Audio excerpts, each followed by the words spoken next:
আজ ৩রা মার্চ ২০২৬ মঙ্গলবার। আজ পূর্ণগ্রাস চন্দ্রগ্রহণ।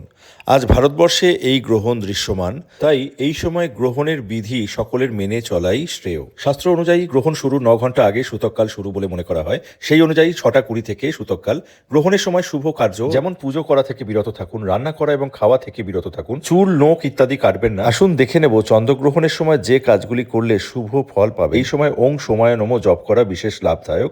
এই সময় ইষ্টমন্ত্র বা মহামৃত্যুঞ্জয় মন্ত্র জপ করাও কিন্তু বিশেষ লাভদায়ক। গ্রহণ শেষ হওয়ার পর অবশ্যই দান করুন। সাদা কাপড়, চিনি, দুধ ইত্যাদি দান করলে শুভ ফল পাবেন। গ্রহণ শেষ হতেই স্নান করে ফেলুন। এই স্নানকে বলা হয় অমৃত স্নান।